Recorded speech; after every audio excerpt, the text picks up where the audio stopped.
Маці. Імпрэсія. Хуткая дапамога імчыць па вуліцы. Сірена галосіць пранізлівай, як пакрыўджанае дзіця. Трывожна мігцяць маячкі ліхтарыкі. І сэрца гэтак жа трывожна ўздрыгнецца і міжволі прывядзеш позіркам машыну з чырвоным крыжам, спачуваючы чужому болю. Вось і зараз машына спяшаецца, вязе дзяўчынку, якая страціла прытомнасць у скверыку ў цэнтры Мінска. І ляжыць яна на халодных насілках, прыгожая, светлая, як анёл. Пажылая маладзенькая медсястрыцы, стары сівы доктар чаруюць над ёй. Разрад, мы губляем яе, дайце яшчэ больш. Яна не вытрымае, доктар, што вы робіце? Мілая, добрая, хорошая дачушка. Давай, унучачка, давай, аджывай. Слёзы капалі ў доктара з вачэй, агромністыя акуляры нібы паглыналі іх. Божа, у роспачы ўсклікнуў ён, дапамажы мне. Медсёстры застылі ў чаканні, і час нібы спыніўся. Раптам ціхае слова «мама» парушыла маўчанне. Малодшая медсестра пацалавала дзяўчынку.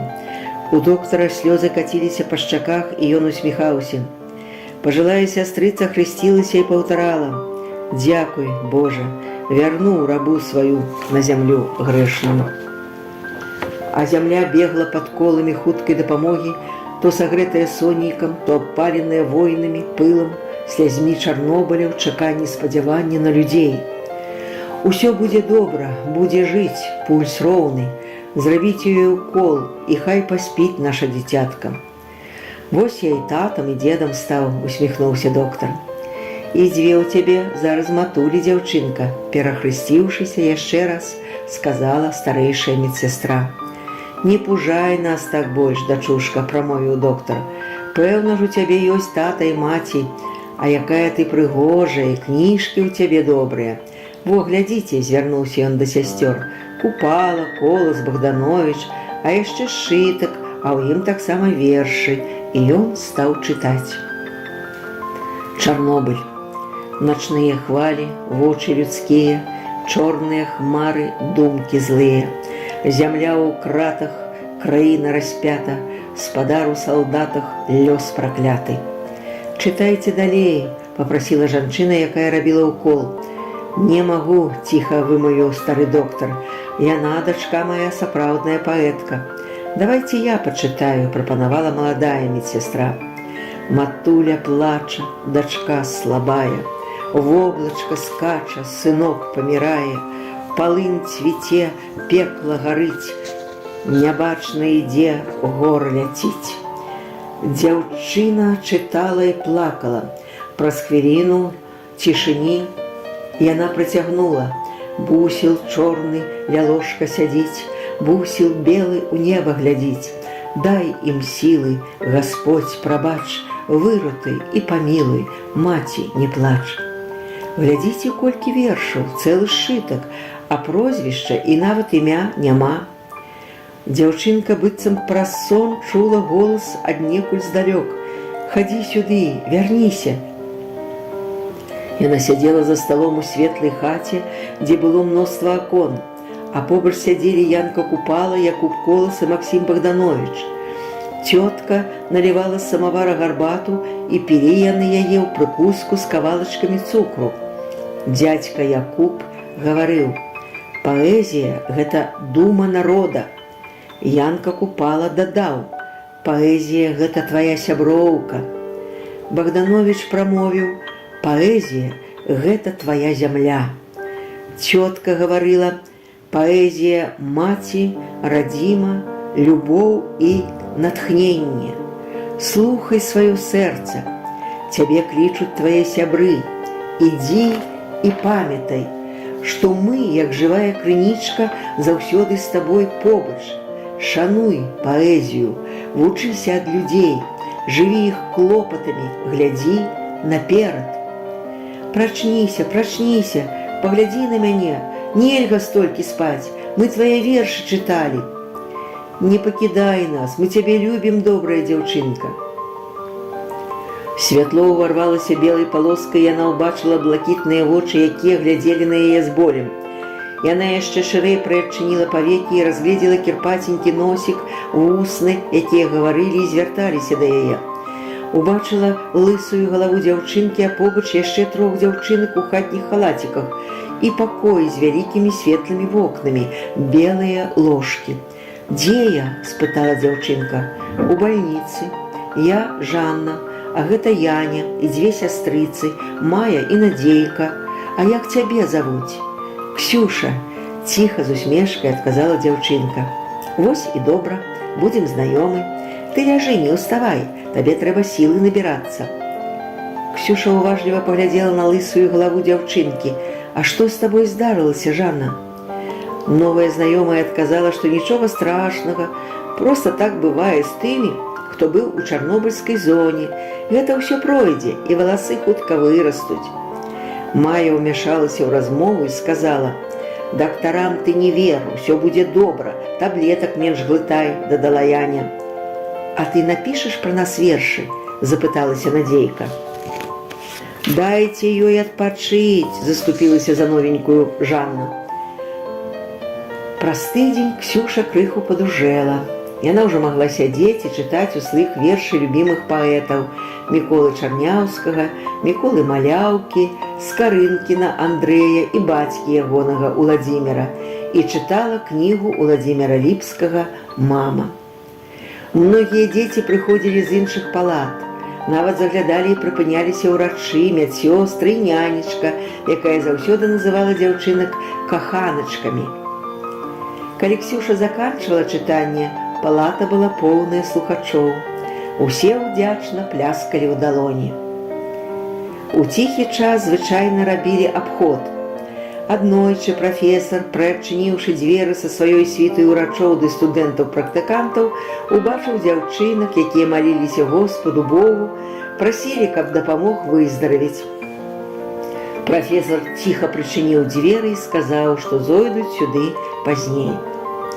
Новая сяброўка Жанна расказала Ксюше пра свой лёс, пра тое, што лечыцца з дзяцінства, у яе прамянёвая хвароба, таму і валасы на галаве ніколі не вырастуць, што ёй можа дапамагчы толькі вельмі складаная аперацыя, якая каштуе вялікіх грошай і можа быць зроблена толькі за мяжой. Бацьку Жанна ніколі не бачыла, але ведае ад маці, што ён быў вясёлы і любіў песню «Купаленка».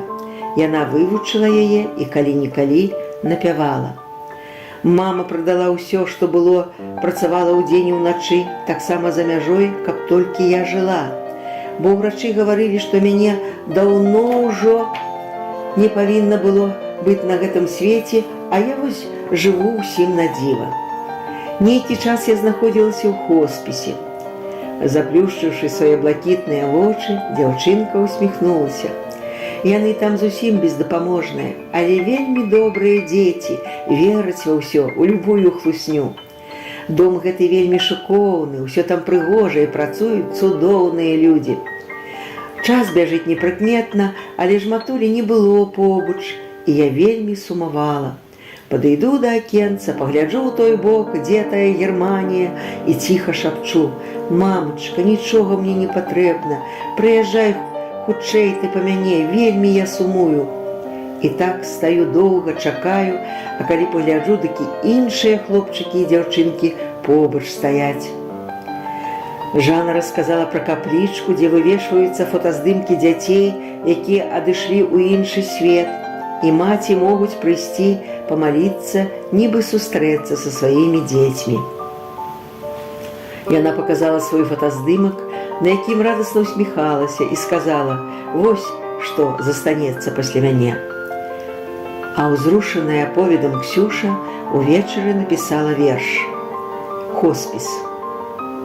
Каплічка слёз, анёлаў спеў, на кола жыцця буслік сеў. У рай паляцеў, плача струна, сэрца рве, сустракае вясна. Усміхнецца яна пачуццём да цябе, надзея мая любоўю кране. Даруйце жыццё, прымайце каласок, Васілёк запяе, крынічкі вянок. Схіліла галаву, плачу і пяю, уратаваць хачу бажэнку сваю. Святыя дзеці малітву нясуць, анёлы яны жыццё берагуць. Сяброўка Янечка аднойчы позна ноччу таксама паведала пра сваё жыццё. У яе ёсць два малодшыя браты-блізняткі, адзін рыжы, як Сонейка, а другі чорны, што той гугельчык. Яна гаварыла і адчувалася, што дзяўчынцы робіцца лягчэй.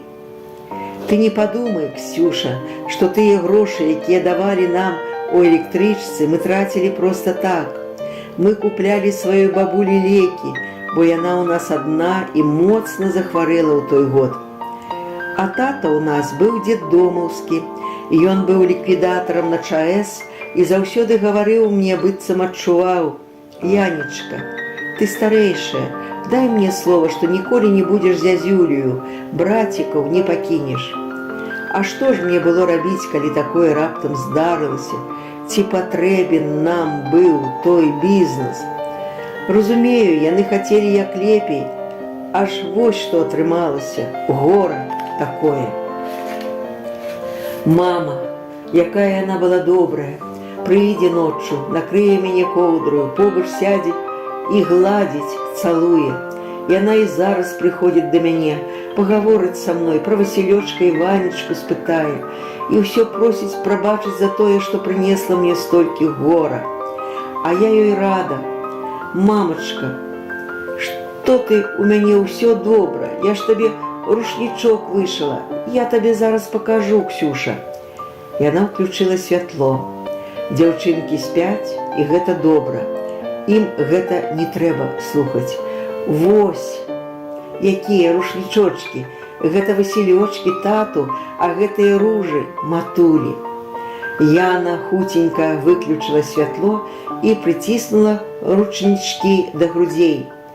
Ты не думай, я не жалезная, але ж я выплакала свае слёзы па начах. У мамачкі засталася адна маці, моя бабуля.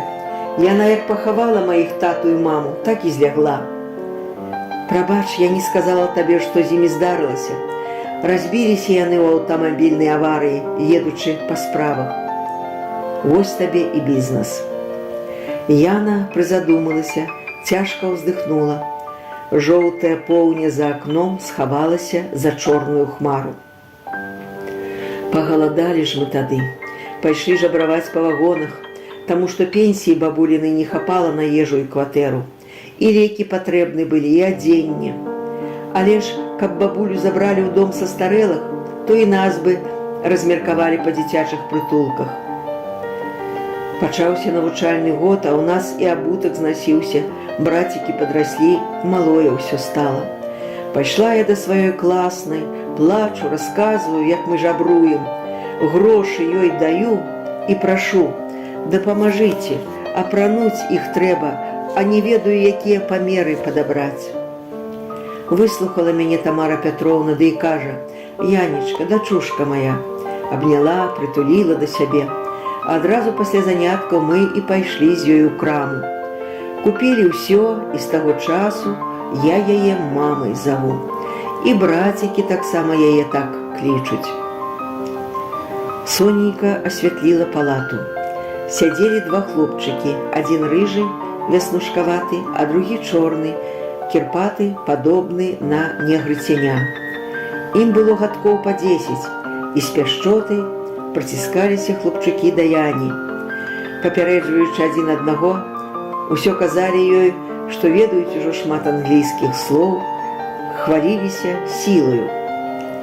На лавачцы сядзела старенькая бабуля з кійком, а побач стаяла маладзенькая настаўніца Тамара Пятроўна. Яны прынеслі Яні апельсіны і бананы. Такі ж залатыя апельсіны атрымала і Ксюша. Яня сказала: «Мама, бабуля і брацікі мае родныя, як добра, што вы прыйшлі да мяне сёння. Прачытай, Ксюша, ім свой верш, хай яны ведаюць яго». Ксюша паклала залаты апельсін на стол і села побач.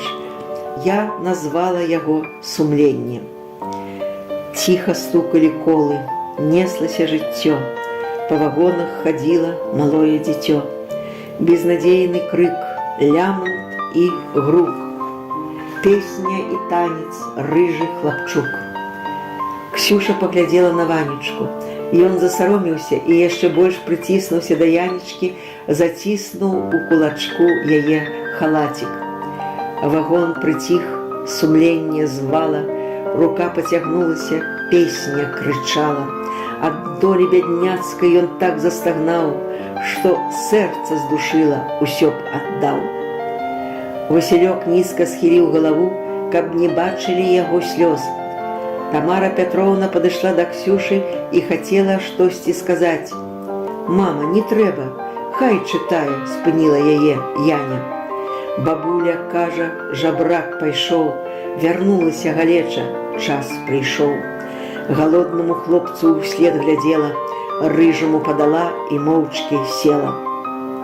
Тамара Пятроўна прыціснула да сябе дзяцей, бабуля падсела бліжэй.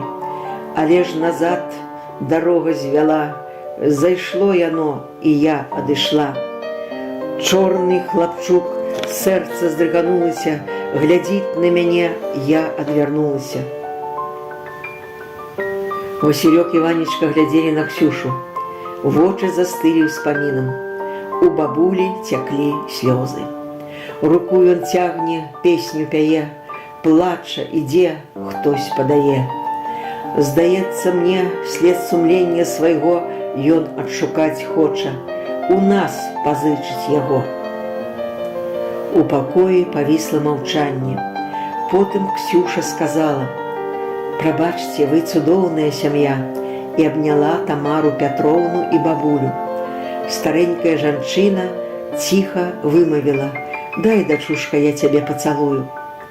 Ксюша сказала Васілёчку і Ванечку, што яны самыя цудоўныя, а Яней патрэбна ганарыцца і добра вучыцца. Жартаўліва дакрануўшыся да носікаў хлапчукоў, закружыла іх вакол сябе, са смехам ускудлаціла валасы. Сястрычкі Майя і Надзейка ездзілі за мяжу, былі ў Парыжы, Лондане. Іх старэйшая сястра выйшла замуж у Амерыцы і жыве ў Вашынгтоне. На асфальце, непадалёк ад старой яблыні і таполі, дзеці скакалі ў класікі. Гэтая вясёлая гульня была ўжо не па іх узросце. Сяброўкі прыселі ў цянёчку каля яблыні, і Ксюша сказала: «Любыя вы мае, як хораша». «Вось так заўсёды кажа наша маці», – прамовіла Надзейка. Яна раптам заплакала і пабегла ў палату. «Маечка, што я такое сказала? Прабачце, мае даражэнькія». «Ксюша, усё так. Проста Надзейка вельмі сумуе па маці.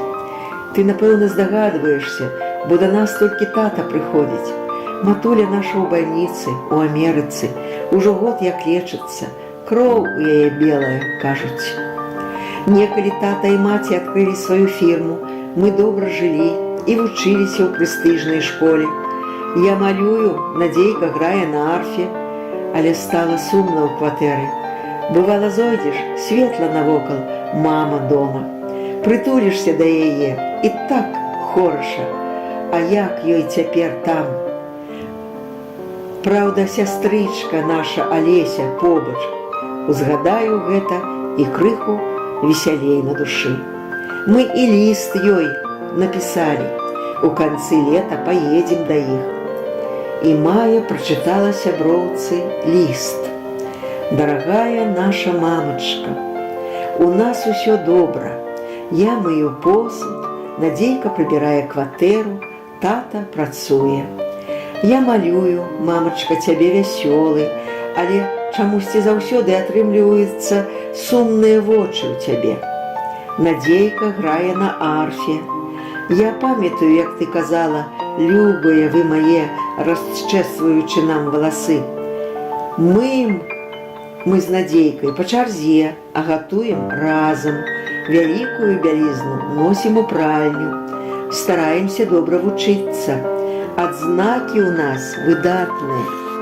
Любая наша мамачка, лячыся, папраўляйся, ні аб чым не турбуйся.